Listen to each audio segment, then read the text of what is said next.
안녕하세요, 구독자 여러분. 저는 올해 7순이 된 남성입니다. 참외 좋아하는 제 아내는 어제 참외를 3개나 먹더니 결국 밤사이에 이불에 실수를 했네요. 제 아내는 저와 동갑이에요. 초등학교 2학년 때 만난 동창으로 서로 60년 넘게 같이 살아온 거지요.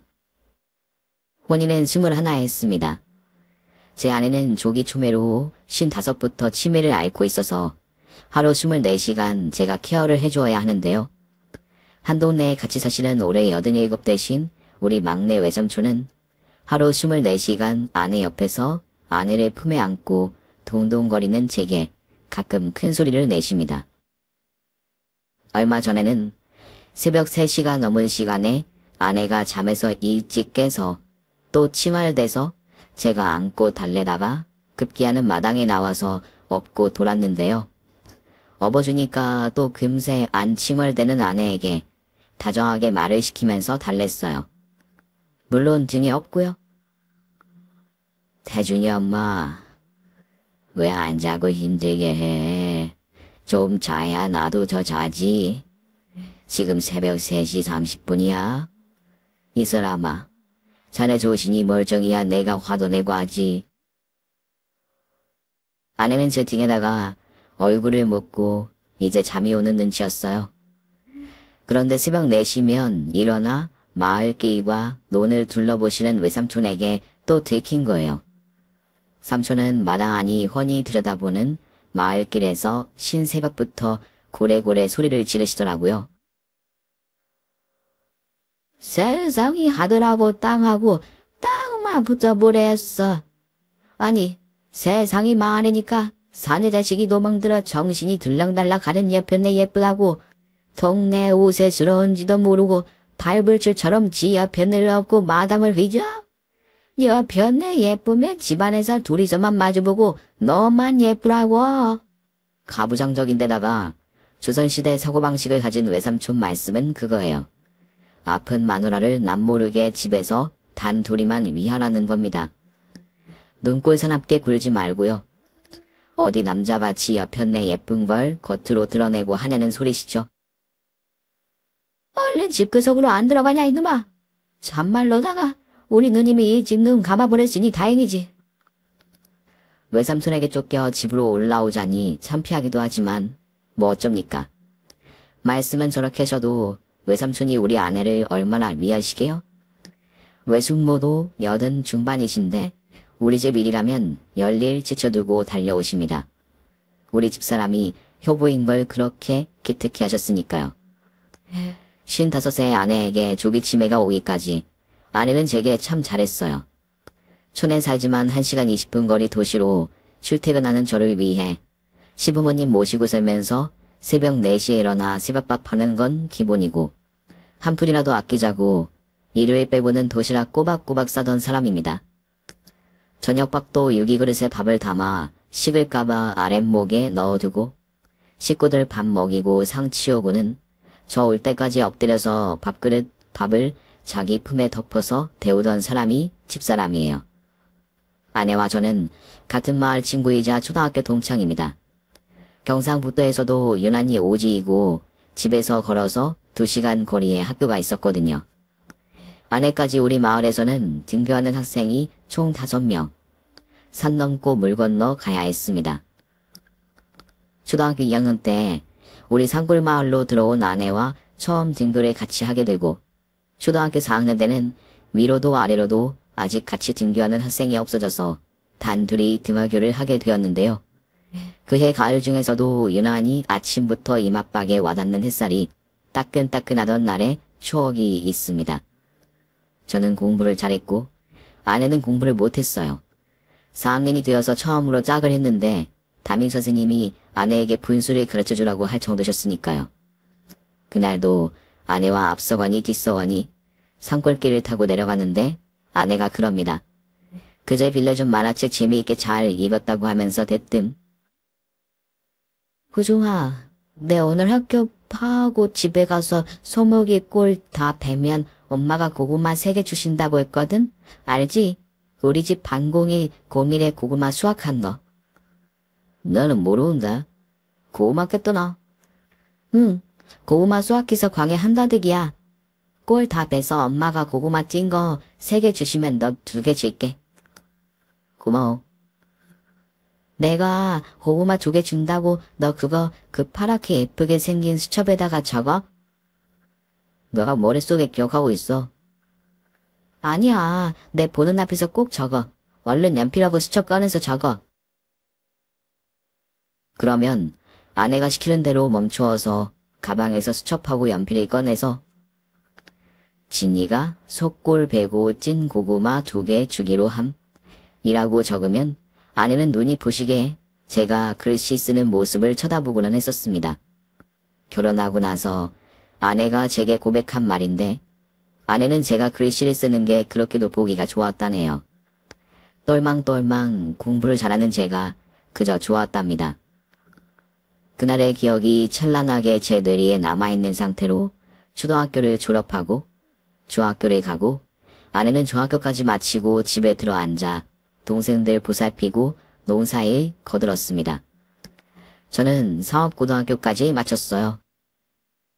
이 지역에서 꽤 괜찮은 중소기업 경리과로 취업이 되고 도시에서 하숙을 하게 되었는데요.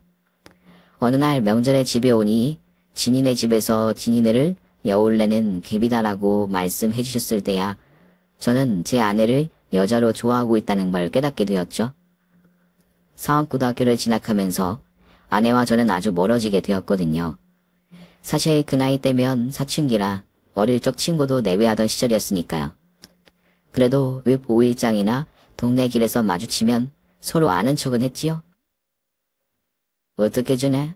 지내 뭐네? 집에서 밥 먹은 그릇이나 설거지하고 식구들 밥하는 게 똑같지 뭐. 너는 고등학교 가니까 얼굴이 좋아졌다? 대학교 같은 데 막 들어가고 그럴 건가? 중학교를 겨우 졸업한 아내가 대학교 갈 낀가 묻는 그 눈길은 역시도 찬란한 태양을 바라보는 것 같았습니다. 그렇게나마 서로 안부를 전하다가 도시로 직장을 얻어나가면서는 이제는 인사조차도 안 하게 되었던 끝이라서요. 아내가 맞선을 본다는 이야기를 충격으로 받아들였던 스스로를 인정할 수가 없었습니다. 그러나 저는 제 오랜 여자친구가 다른 남자의 아내가 된다는 걸 받아들이는 게 싫었고 급기야 아내를 따로 만날 기회를 잡기 위해 동동거리는 지경에 이른 겁니다. 명절 때라 집 정직간에서 박혀 있어서 얼굴 보기 힘든 걸 그래도 잠깐 기회를 잡아 끌어내었는데요. 너 결혼한다며? 시집 갈 거야? 부모가 정해지면 가야지 할 수 있어? 이건 도저히 납득할 수 없는 상황이라는 생각만 가지고는 아내의 결혼 진행을 막을 수는 없었습니다. 우리는 서로 간에 뭐 좋다 어쩌다 이야기해 본 적도 없던 친구일 뿐이었으니까요. 저는 답답한 심경을 안고 명절 끝에 다시 하숙으로 돌아왔는데 며칠 후 어머니께서 위암 진단을 받으셨다고 회사로 전화가 온 거예요. 아무래도 그 시절 암이란 진단은 모두 다가 암이면 죽는 줄 알던 시대였으니까요. 어머니의 암 소식은 온 마을에 다 퍼졌고 입가진 사람들은 모두 다가 이제 그 집은 여자가 씨를 말랐다고 안타까워했습니다. 할아버지, 아버지, 그리고 저까지 남자 형제만 셋이었으니까요. 그때 외삼촌이 저를 불러서 혼인 의향을 물으시더라고요. 아무래도 마진이 고향에서 부모님 옆에 있어야 할 테고 남자 장가 일찍 들어서 나쁠 거 없다는 말씀이셨습니다.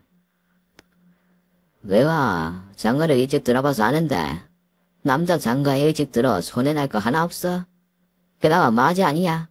네 엄마도 저렇게 걸고 오라고 살림째 지어줄 여자가 필요해. 저는 이때다 싶었습니다. 바로 아내 생각이 나면서 진이에게 처혼을 넣어달라고 했고 그렇게 우리는 결혼을 하게 된 거예요. 마을에서 모두 축복해주는 결혼이었습니다. 서로에게 좋은 혼사라고요. 아내는 살수록 좋아지는 여자였습니다. 초등학교 때부터 친구라 알 거는 다 안다고 생각했는데 아무래도 여자로 대하는 거와 친구로 대하는 거는 틀리잖아요. 한 집안의 며느리로도 아내로도 아이들의 어머니로도 친구인 사람이라 저는 아내 복은 끝내주는 사람이라 감사하며 살았지요. 아내 들어오고 살림이 분다며 아버지 좋아하시는 건 기본이고 아들을 3살 터울로 연달아 낳아놓으니 어머니도 좋아하셨고 할아버지도 좋아하셨고요. 위암 진단 받으셨던 어머니는 오래 사셨는데 아버지가 심장이 안 좋아 돌아가시고 난 후 어머니가 치매가 오셨거든요. 돌아가시기 전까지 꼬박 4년을 화장실 수발 다 직접 자기 손으로 받아내던 아내의 모습은 제가 죽는 날까지 엎드려 감사하는 마음으로 살겠다고 결심하는 계기가 되었어요. 어머니 이렇게 많이 잡수면 또 실수하시고 그러면 애들도 싫어하고 아범도 화내요. 어머님 저도 이것 감 다 드리고 싶어요. 근데 안 돼요. 이것만 잡숫고 말자. 열심히 어머님 먹는 것 조절해 드리던 아내가 제가 화를 내면서 어머님을 못 잡숫게 하면 오히려 반발을 하더라고요. 그날도 한참 뉴스에 나오는 아주 몹쓸 놈의 범죄자들 이야기에 열을 올리며 아내와 토론을 벌였거든요.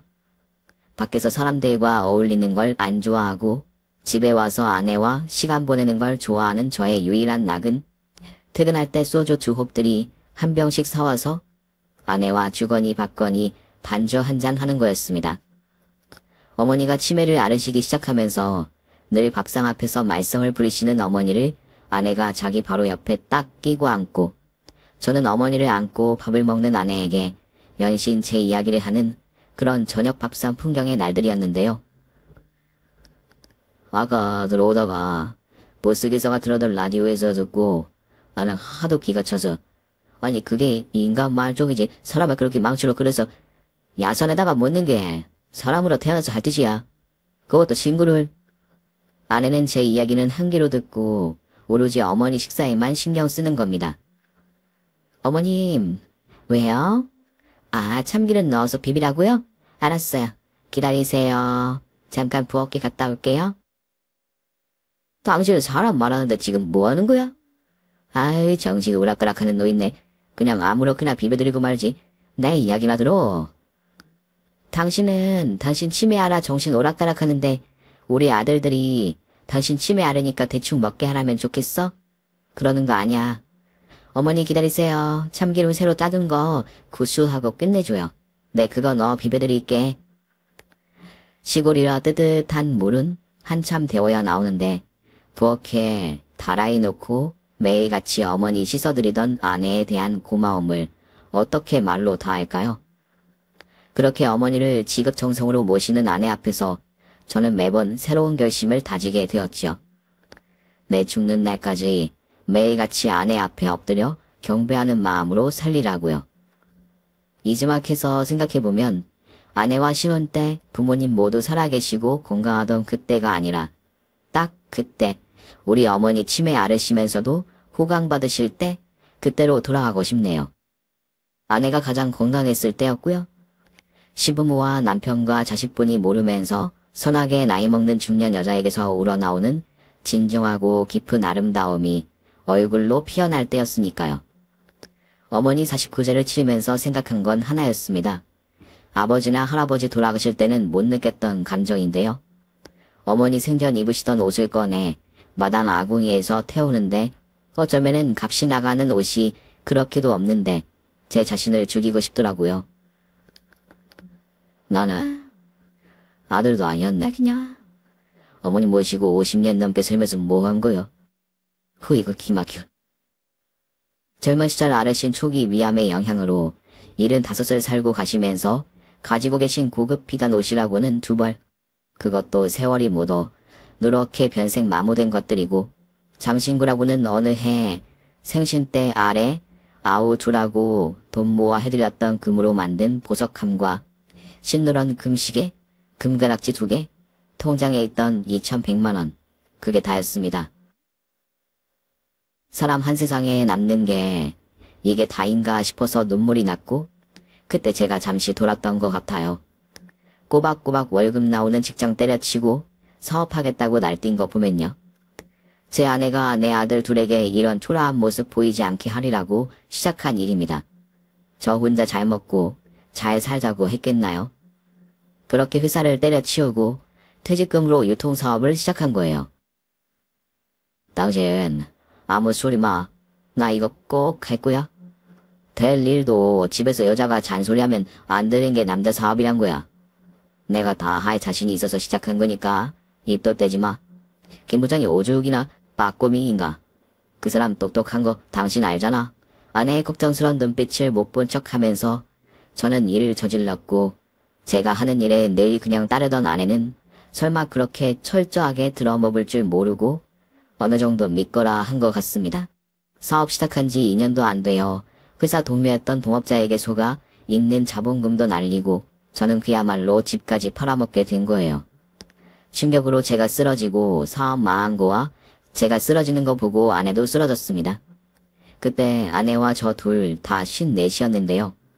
저는 워낙에 간단히 있어서 금방 일어났는데 쓰러졌던 아내는 자리에서 오래 못 일어나더니 결국은 조기 치매까지 오게 된 겁니다. 어느 날 아내와 나란히 시장에를 간 날의 일이에요.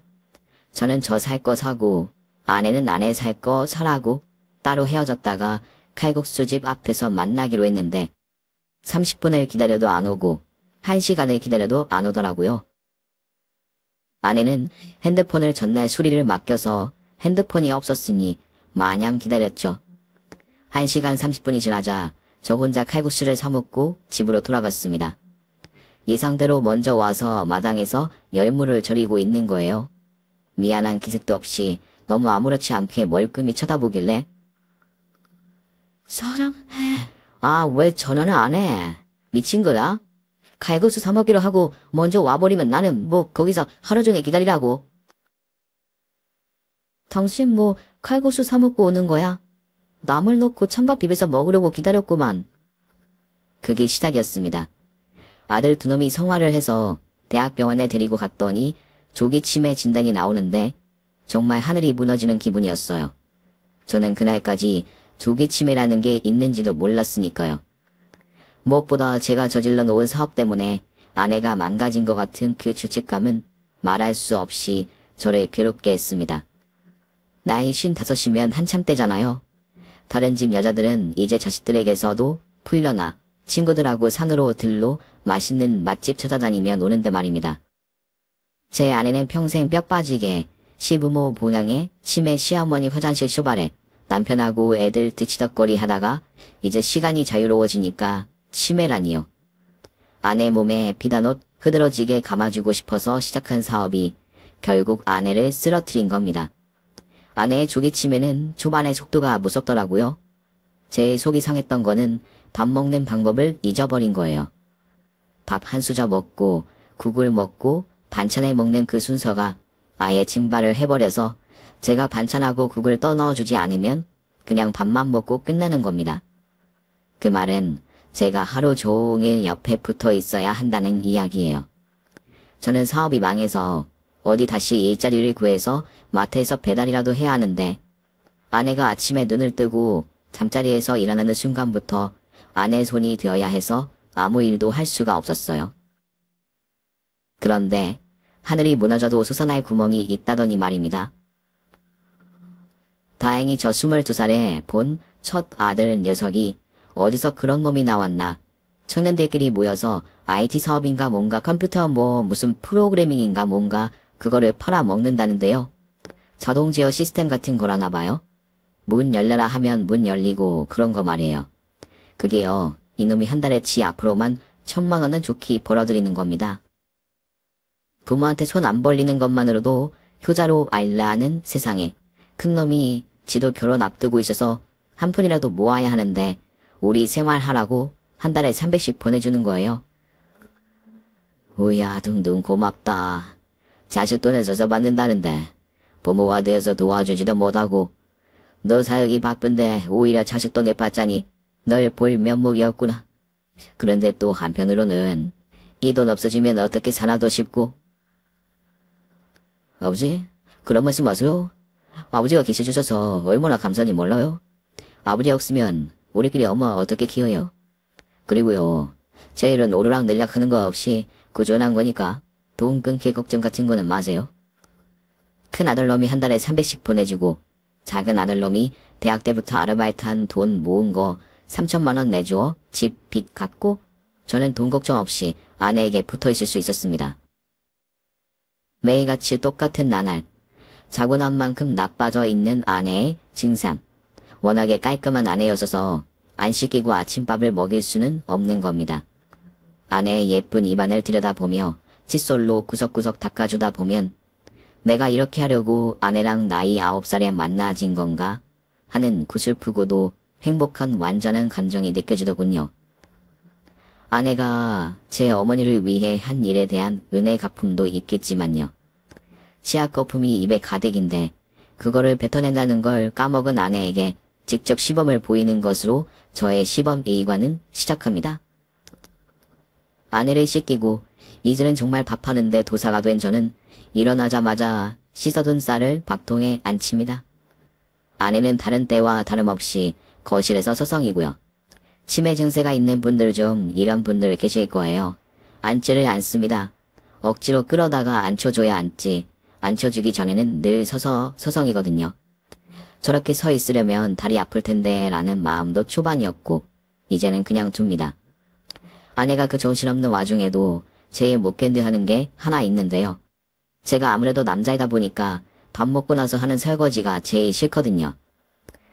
밥 먹고 설거지거리를 그냥 두면 얼굴을 찌푸립니다. 음식 찌꺼기 냄새 난다고 싫어하더라고요. 그래서 아내 비위 맞추려고 되도록 설거지를 빨리 하려고 노력을 하거든요. 어쨌든 아내는 온 집안을 서성이고 저는 전날 요양보호사님이 끓여두고 간 된장찌개를 덮이고 아내가 좋아하는 계란말이를 하고 아내와 나란히 앉아 밥을 먹는데요. 우리는요, 한 그릇과 한 수저로 둘이 먹습니다. 솔직히 말하면 처음에는 설거지 하기 귀찮아 설거지거리 줄이려고 한 일인데요. 정말 편하더군요. 아내 한 입 먹고 저 한 입 먹고요.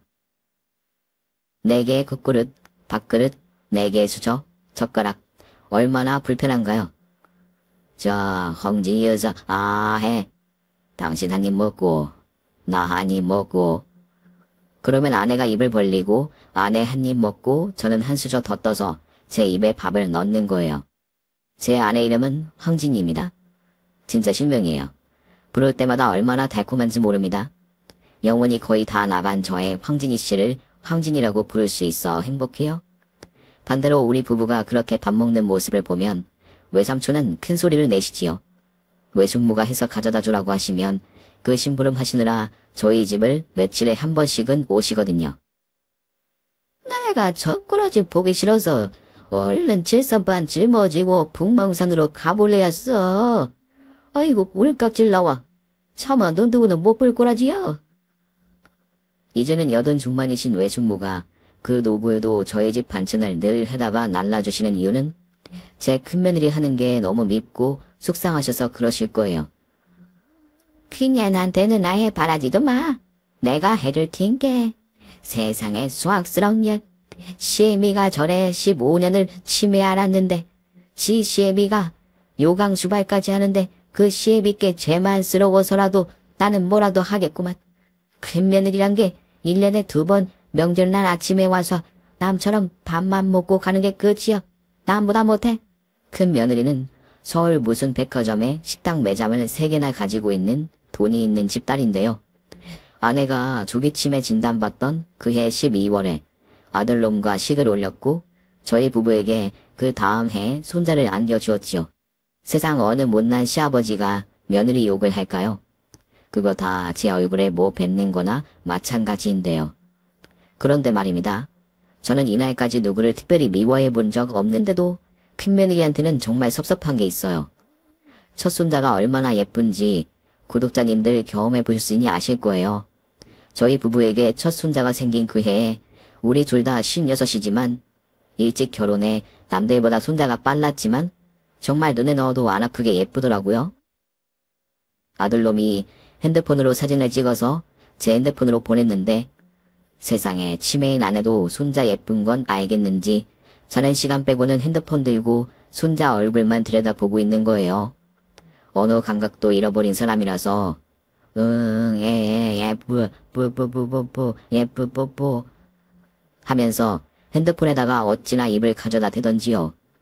그렇게 생후 하루 된 손자 사진을 닳고 닳도록 보고 손자 실물 보기를 하루 24시간이다 길다 하고 목 빠지게 기다리는데 이놈들이 산후조리 50일이 끝나고 한 달이 넘도록 와보라는 소리를 안 하는 겁니다. 기다리다가 지쳐서 전화를 했더니 곧 100일이니 100일 때 서울로 오시라고 하더군요. 100일 날 무슨 호텔 식당을 빌려서 양가 가족만 모여서 하는데 큰며느리가 아내가 아이를 못 만지게 하는데 어찌나 속이 상하던지요. 어머님, 손 씻으셨어요? 어머니가 화장실도 제대로 못 가시니까 제가 찝찝해서 그래요. 그러니까 그냥 다음에 집에서 뵈면 그때 잠깐 안아보세요.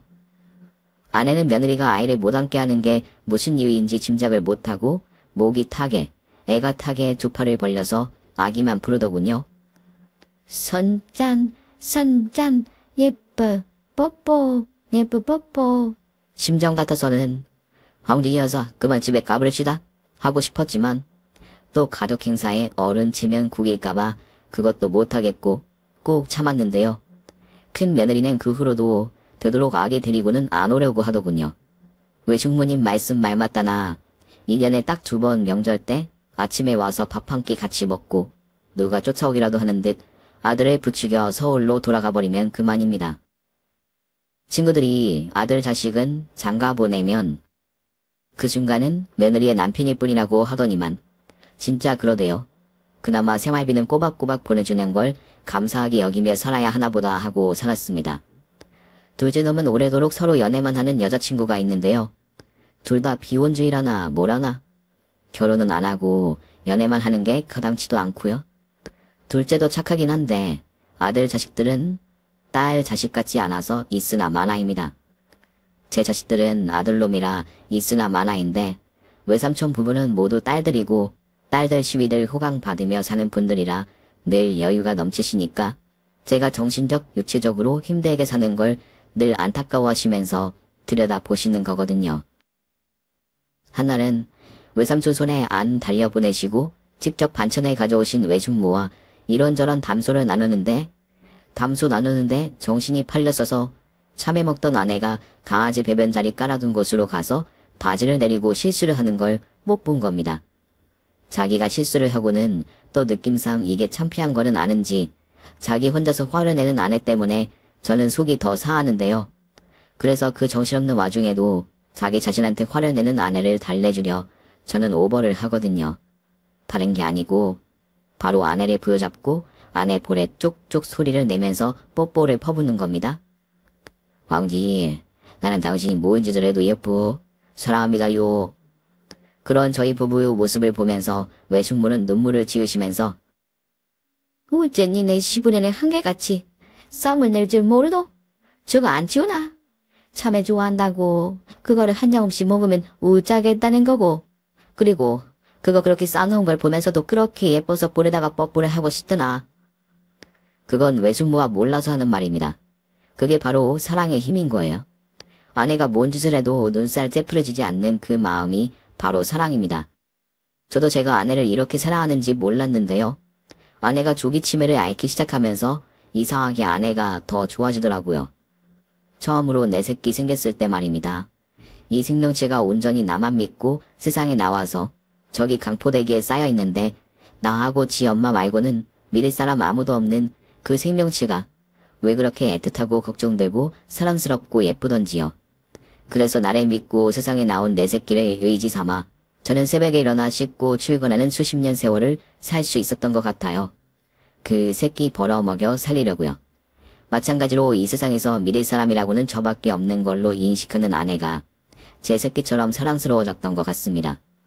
아내는 정신이 없는 와중에도 남의 남자는 철저히 내외를 하는 게 참으로 신기했는데요. 한 번은 증명사진을 찍을 일이 있어서 아내를 데리고 사진관에 갔는데 거기 사장님이 촬영 자세를 위해 아내의 고개를 약간 바로잡아주자 아내가 기겁을 하고 못 만지게 하더라고요. 그래서 제가 바로잡아주자 얌전히 있는 걸 보면서 홍진이, 그러니까 내가 당신 남편이긴 한 거네. 나는 만져도 되고 다른 사람은 안 돼. 물어도 일절 대답 없이 넋은 빠져서 먼 곳을 보는데 딱 한 가지 결심을 했습니다. 아내를 먼저 보내고 그 다음에 죽겠다고요. 어디 신이 있다면 빌고 싶었어요. 나 자신 위에 오래 살기 바라지 않으니 부디 아내보다는 하루를 살더라도 더 오래 살게 해달라고요.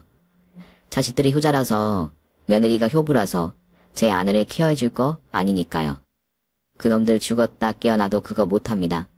그런 기도를 한 게 오두방정이었던지 어느 겨울날 자고 일어났는데요.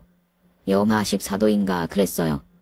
일어나 마당에 나갔는데 느닷없이 심장이 있는 가슴에서 목까지 치밀어 오르는 통증에 어금니까지 마구 흔들릴 정도라서 나 이대로 죽는 건가 싶은 가슴 통증이 오는 거예요.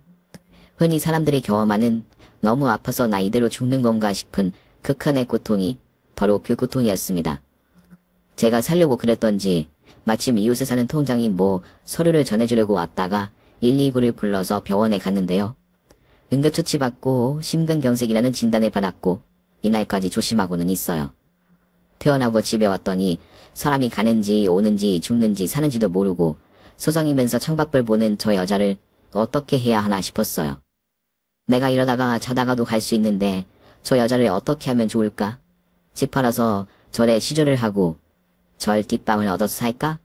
그러면 저 먼저 죽으면 부처님 모시는 분들이 설마 제 아내를 걷어주시겠지 싶더라고요. 저 옆엔 내가 너무 오래 살면 안 되는데 그것도 문제잖아요? 그럼 지금부터 아무도 눈치지 못하게 먹는 양을 조금씩 줄여서 둘이서 서서히 같이 죽을까 생각도 해보고 어떻게든 저 여자 먼저 떠나야 하는데 그 생각만 어찌나 골몰을 했던지 모릅니다. 정말 별의별 생각도 해보고 컴퓨터로 이런 거 저런 거 검색도 해봤는데요. 심근경색은 정기적으로 검사를 받아야 해서 병원에 갈 때마다 요양보호사 분께 부탁을 해서 보통은 하루반을 집에 와 있어달라고 부탁을 하며 진행을 했거든요. 그런데 하루는 도저히 아무도 와줄 수가 없는 상황이 생긴 거예요. 어떻게 하나요? 큰아들에게 부탁을 했죠. 재준아, 하루쯤은 애미가 네 엄마를 좀 봐줘도 되지 않을까 싶구나. 한 번도 안 해봐서 어색하고 싫겠지만 요즘은 얌전하니까 그리고 화장실은 미리미리 가게 하면 큰 실수는 안 할 거야. 오만상을 째푸리고 있는 며느리 집에 아내를 들이밀고 병원에서 검사를 받는데 잡을 안 속인 겁니다. 이 여자가 밥은 제대로 먹었나 전화해보고 싶지만 꼭 체크하는 것 같을까봐 그것도 못하고 검사를 3개 남겨두고는 중도하고 아들 집으로 갔더니 집이 왁타지껄 하더라고요. 중요한 일이 있어 병원 못 따라가겠다고 혼자 가셔야 하겠다고 하더니 같은 아파트 엄마들 둘이랑 모여서 수다 떨고 있더군요. 시아버지 검사하는 날 물론 며느리 나름대로 일정일 테니 모여 앉아 수다 떨고 밥 먹을 수 있어요. 이해합니다. 그러나 몸 불편한 시어머니가 오게 되어 있으면 좀 일정을 미룰 수도 있지 않았을까 섭섭하더라고요. 섭섭한 마음 들고 두리번거리며 아내를 찾았어요. 네 시어머니는 어디 있냐? 데리고 이제 집에 내려가야겠다. 제가 말하니까 젊은 여자 중 하나가 아마 자기 시어머니 집에 계셨어 라고 하는 거예요. 이게 지금 무슨 소리인가. 그럼 내 아내는 어디 있나 싶어서 가슴이 털컥 내려앉는데 큰 며느리란 년이 당황한 얼굴로 안내한 곳은 박스 같은 거 넣어두는 주방에 붙은 골방이었습니다. 그곳에 아내를 들여보내 놓았더라고요. 기가 막혀서 들어가 보니 확 끼쳐오는 찌른내에 비위가 상했습니다. 아내는 그 방에서 나오지도 못한 채 며느리가 아마도 거기다가 소변을 보라고 들여 놓아준 대야에다가 못 누고 방바닥에 누고 거기서 뭉개고 있더군요. 세상에, 지년 친구들하고 쓰시며 어디서 주문 포장한 것 같은 고급 외국 음식들 쌓아놓고 저 먹으면서 지 CM이 있는 방에는 생수병 하나만 넣어두고요. 네 CM이 밥은 어떻게 했냐? 먹였지. 먹이고 너 먹고 있는 거지. 어머니가 워낙에 실수를 하시니까 친구들 간 다음에 드시게 하려고 했었죠. 방에서 실수하시면 안 되잖아요. 어디서 엿장수들이 쓰는 가위 같은 게 있다면 저 며느리란 년 길다란 생머리를 다 잘라버리고 싶더군요. 정말 사리를 느꼈습니다. 며느리 친구들도 이제야 사태 파악이 되는지 하나둘씩 슬금슬금 빠져나가 버리고 저는 입을 꾹 다물고 아내를 욕실에 데리고 가서 씻겼습니다. 너 아무거나 너 입는 윗도리하고 바지 하나만 내와. 바람을 안겠다. 골대 씹을러. 택시가 오고 뒤도 안 돌아보고 아내와 차에 올랐습니다. 기사야만. 내가 부탁이구만. 좀 맛있게 하는 밥집 아무데나 좀 내려줘서 내가 택시비 넉넉하게 카드 결제 해줄 테니까는. 그리고 우리 집이 여주인데 여주까지 갈 택시 좀 알아봐줘서. 국밥을 먹이고 굴듯이 뒤에 앉아 아내를 품에 안고 오는 내내 얼마나 울었는지 모릅니다. 내가 무슨 수를 써서라도 오래 살아야겠다. 아니면 이 여자를 품에 안고 경포대 우리 신혼여행 간 그 바닷가에서 같이 빠져야겠다 결심했어요. 이러려면 자식을 왜 키우고 며느리를 왜 볼까? 저게 인간인가 싶었습니다. 지는 생전 안 늙을 줄 아는가요? 그런데 저 며느리 양이 더 괘씸한 게 지 친정엄마한테는 그렇게 잘한다네요. 지 친정엄마가 100 정도 소중하면 지 남편을 낳아준 치매 걸린 시엠이 불쌍한 거를 20 정도는 알아줘야 인간의 마음 아니겠나 싶고요. 제 아내는 우리 어머님께 효심으로 했는데 뭘 잘못했다고 저런 며느리가 걸렸나 속이 상해서 울었습니다. 집에 도착하자마자 옷을 벗기다 말고 잠깐 전화를 받고 온 사이에 아내는 긴장이 풀어져서 그랬는지 방바닥에 염수가 넣은 것처럼 볼일을 여기저기 했더라고요. 검사받고 와서 피곤한지 편안하고 어쩌면 오늘은 저렇게도 예쁘게 실수를 했을까 싶어서 아내 얼굴에 뽀뽀를 퍼부어주었습니다. 우리 황지희 씨는 실수도 예쁘게 해. 어쩜 저렇게 모양이 예쁘냐. 나 편안하고 그랬지? 다시 씻기고 이불 속에 넣어주고 나니 한 점으로 쪼그라든 것 같은 아내 얼굴을 한참을 들여다보다가요. 눈물이 나와서 비누 향이 나는 아내의 깨끗한 얼굴에 제 얼굴을 묻고 태준이 엄마 제발 가라. 지금 가. 내가 아파. 언제 어떻게 될지 몰라. 그러니까 나 멀쩡할 때 내 품 안에서 가라. 여보 사랑해. 내가 당신을 얼마나 사랑하는지 알지? 여보 혼자 가게 해서 미안해. 가라고. 그게 당신한테도 좋아. 제가 우는 걸 보더니 아내가 처음으로 제 눈을 똑바로 맞추고 나서 놀랍게도 말을 하더군요. 그것도 엄청나게 많은 말을요. 여봐야, 밥 먹고 그릇 통에 오래두지 마라. 밥 먹자마자 설거지해. 냄새나. 알았지? 집에 반찬 냄새 나니까. 알았지? 여보 오래 살지 말고 따라와. 자식들한테 그 밥 받아. 바로 따라와. 아내를 부여안고 울었습니다. 그게 아내와의 마지막 대화였어요. 제가 가란다고 그게 진심인 줄 알았는지 며칠 후에 아내는 욕실 바닥에 깔아둔 고무 매트에 묻은 물때를 닦는다고 제가 들어서 마담으로 가져나간 사이에 말입니다. 욕실에 들어가서 거기서 미끄러져 바로 세상을 떠났습니다. 마당에 아내를 데리고 나와야 했는데 일을 치르려면 그렇게 잠깐 실수한 사이에 일어나나 봅니다. 아내의 치매를 보살핀 지 정확히 15년이었어요. 아내의 추상을 치를 때 저는 눈물 한 방울 나지 않더군요. 남 보기에 부끄러울 정도로 아무렇지 않더라고요. 오죽하면 저 스스로 제 자신이 창피하더라니까요. 멀찍이 떨어져 앉아 제 행동만 주시하시던 외삼촌이 말씀하시더군요. 저게 사람이 진짜 아무렇지 않아서 저렇한테. 난 저 사람 얼굴을 보니까 소름 있게 쳐. 저게 죽은 사람 얼굴이지 산 사람 얼굴이야. 나는 태준이 엄마가 치매를 알아서 정신이 그렇게 없고 15년을 그렇게 살았어도 하나도 불쌍 안 해. 여자로 태어나서 남자한테 그런 사랑 받아보는 게 쉬운 일이야. 당장에 나 감기만 걸려도 귀찮아하는 게 우리 영감인데 원도 한도 없이 살다 갔지. 그리고 그렇게 좋아 죽는 서방님 품에서 죽었으니 됐지 뭐. 저는 아내를 우리 선산에 묻고 온 날 저녁부터 죽은 듯이 사흘을 자고 일어났습니다. 외삼촌 말씀으로는 인간이 그렇게 잘 수도 있구나 싶을 정도로 자더래요. 아마도 오랜 병간호의 뒤끝 때문이겠지요. 제가 제대로 일어나 앉아 미음도 먹고 씻고 움직이는 걸 보더니 안심을 하신 외삼촌 부부는 댁으로 돌아가시고 자식들도 아침, 점심, 저녁으로 전화하던 걸 그만하고 며느리녀는 지 잘못을 이제야 알겠는지 다녀도 가고 했지만요. 구독자 여러분, 열후자 필요 없다는 이 말이 진리 같습니다. 비록 오물을 등에 지고 벽대고 앉아 있어도 내 배우자가 최고입니다. 물론 긴 병에 효자 없지만 열 효자 다 자기 짝이랑 살지. 저와 살 거 아니잖아요. 저는 그때부터 아내 사라진 집의 정막을 견뎌야 했습니다. 읍에 있는 큰 슈퍼에서 늦어져 컴컴해져 집에 올 때 불 꺼진 아무도 없는 집에 들어가는 게 말입니다. 그렇게 사무라치게 사람을 시리게 하는지 처음 알았어요. 아무도 없이 혼자서 밥통에 있는 밥을 떠서 밥을 먹는 게 죽기보다 싫더라고요. 아무도 없는 집에서 아내와 평생 같이 자던 안방에서 혼자 우두커니 앉아있는 제가 못 견디겠는 겁니다. 핸드폰을 하라고요? 유튜브 채널에 들어가서 새한 드라마를 들으면 좀 나을까요? TV를 보라고요? 저는 그때서야 알아졌습니다. 제가 제 새끼 낳아서 그 새끼 벌어먹여 살리려는 마음에 의지해 출퇴근을 죽어라 했듯이요. 제 아내가 병이 들어 저를 의지한 게 아니라 제가 병든 아내를 의지 삼아 살았다는 걸요. 저는 제가 기댈 안식처가 사라진 겁니다. 뭘 어떻게 해볼 수가 없이 초조한 날들이 다가왔어요.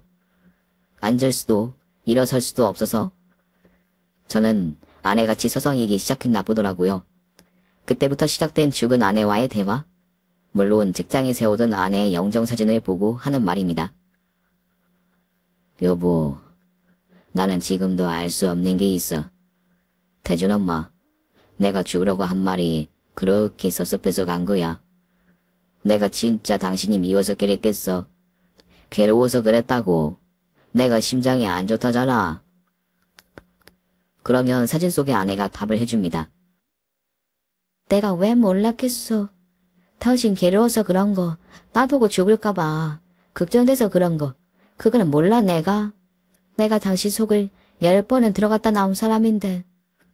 그럼 왜 간 거야? 그 말하고 사흘 후에 갔잖아.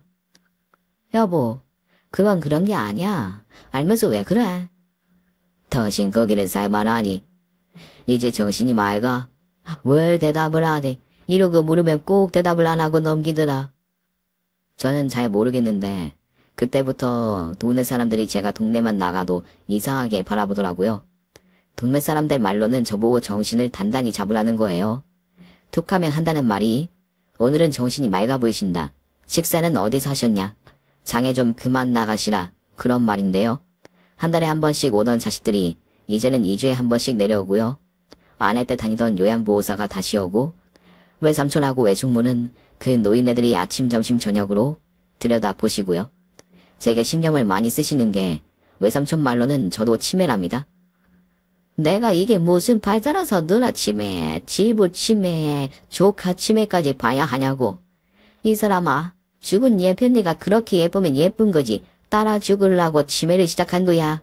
정신 똑바로 차리라고. 제가요, 언젠가부터 사람들 말이 귀에서 잘 안 들리다가도 귀에서 잘 들리는 것 같은 날에 외삼촌이 일러주는 말에 의하면요. 제가 5일장에 서는 날이면 은으로 된 돗자리를 옆에 끼고 가서 과일 파는 상점 건너편에다가 돗자리를 펴고 외장을 친답니다. 거기 참외 좀 주소. 예. 우리 집사람이 참외를 좋아하는데 임신을 했는데 참외 좀 가져다 주게. 참외 몇 개 주소. 예. 그러면 과일가게 주인은 장사를 해야 하니까요. 제가 얼른 가버려야 하니까 비닐봉지에 참외를 담아서 주는 거예요. 그럼 2주에 한 번씩 내려오는 제 자식들이 그 시장에 가서 제 참외값을 물어주는 겁니다. 그리고요. 요양보호사님이 밥을 차려놓고 가면 밥을 보자기에 싸서 밥그릇과 반찬을 가지고 집 뒤 선산에 올라가서 아내 무덤 앞에 앉아 아내와 밥을 먹는답니다. 수저에 밥을 떠서 무덤에다가 대고 황지씨, 자기 한 입 먹고 나 한 입 먹고 그리고 아내와 둘이 밥을 먹는다네요. 그런 증세가 석 달 이상 나자 자식들은 저를 요양원에 보내기로 합의를 본 모양이에요. 금요일 아침에 두 놈차가 집 앞에 와서 며느리까지 15살, 13살 된 손자들까지 모두 제 집 앞으로 와서 저를 데리고 요양원으로 갔습니다. 집을 떠나기 전날 아침부터 외삼촌하고 외숙모가 오셔서 제 옷을 가방에 꼬리셨어요. 조카, 이제 거기 들어가면 우리는 영영 이렇게 다시는 같이 살지 못할 테니까는 내가 요양원에 들어가지 않는 이상 말이야. 또 이렇게 같이 살 날이 있겠어? 나 시집와서 67년 조카 3살 때 봤는데 참 사람 한 세상 참 잠시 잠깐이다. 호주와 마누리 뒤치다거리 하느라 고생 많았어. 오래 속썩이지 말고 빨리 떠나. 가면 자네가 예뻐 죽는 자네 마누라 기다리고 있을 텐게. 떠나는 날 아침에 큰아들 놈 차에 오르는 채 하리춤을 붙잡고 결국 오열을 터뜨리신 80 중반을 넘은 외숙모와 외삼촌요. 꼭 더 살짝 끌려가는 무역으로 가지 말고 고종아 잘 가라고. 참 사는 게 부질없다. 이 사람아, 일은 칸 넘겨가지고 멀쩡한 사람이 갑자기 이렇게 돼가지고 내 눈에서 눈물을 빼고 그러냐고. 가평에 있는 뭐 되게 고급이고 비싸다는 요양원 로비에 앉아서 이제 아들놈들이 수습을 마치는 걸 지켜보고 있는데요. 건너편 소파와 테이블에요. 저보다 한 10살은 많아 보이는 노인네와 그 자손들이 우글우글 앉아있더라고요. 그 집도 아마 노인네 입원하게 하려는 거겠지요. 그 할아버지 젊은 손자랑 증손자인가 봐요. 30대로 보이는 젊은 남자가 터울이 그리 안 많아 보이는 아들 둘을 케어하고 있는데요. 아들 두 놈 키우는 게 그렇잖아요. 아주 기운이 장사해야 하거든요. 장난치는 놈들 다스리느라 낑낑 난리도 아니더라고요. 그거를 보고 있자니 제 아들 둘 키울 때가 떠오르는 거예요. 어느 해인가 영하 20도 가깝게 내려간 날, 감기 몸살이 되게 걸린 날이거든요.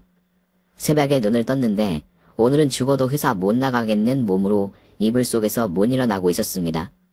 그때 둘 된 작은 아들이 엉금엉금 기어와서 볼을 부비더라고요. 제가 여기서 회사 안 나가면 회사에 밑보이고 그러면 안 되잖아요. 그 아들놈 먹여 살려야 한다는 심정으로 죽을 것 같은, 뼈가 사그라지는 것 같은 몸으로 자리를 털고 일어났던 기억이 갑자기 왜 나는지 몰랐습니다. 그래서 그 젊은이가 꼭 수십 년 전에 저 같아서 한마디 건넸어요. 그 젊은 양반, 아들 두 놈 키우면서 먹고 사는 게 녹록지 않지. 더 살아봐. 지금이 좋을 때야. 제 말을 들어야 할 젊은 아버지는 못 듣고 오는 내내 고개를 들지 못하던 작은 아들이 들었나 보더라고요. 워낙에 섬세하고 다정한 놈이고 착한 놈이라 제 말뜻이 뭘 의미하는지 알아차렸을까요? 제가 과거를 추억하고 하는 말인 줄 알아챘을까요?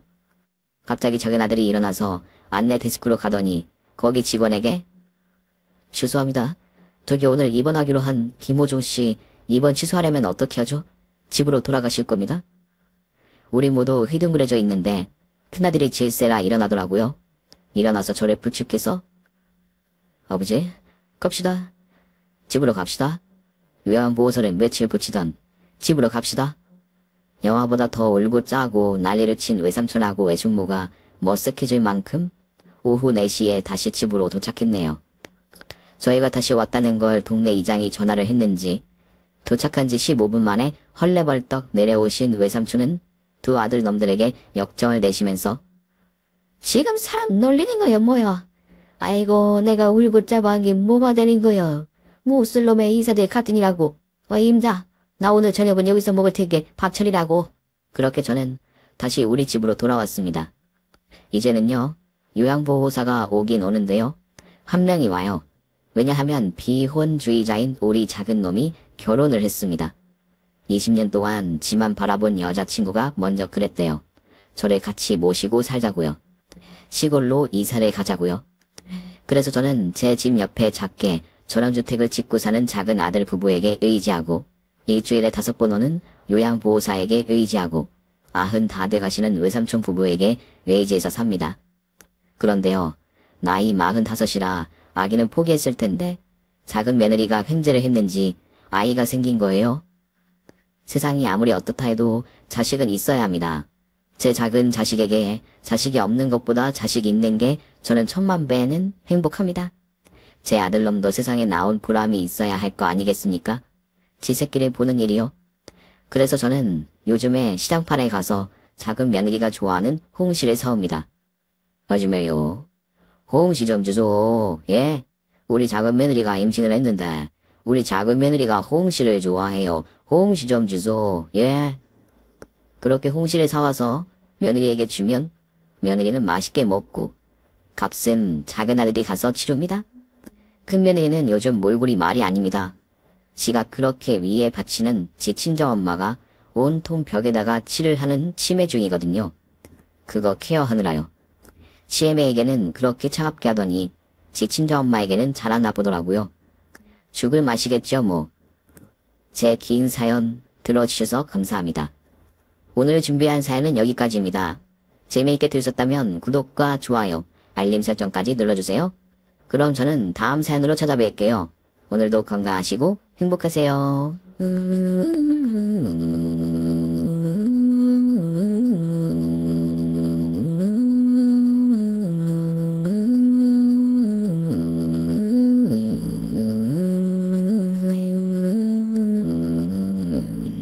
걸 하는 난 너무나 한 crazy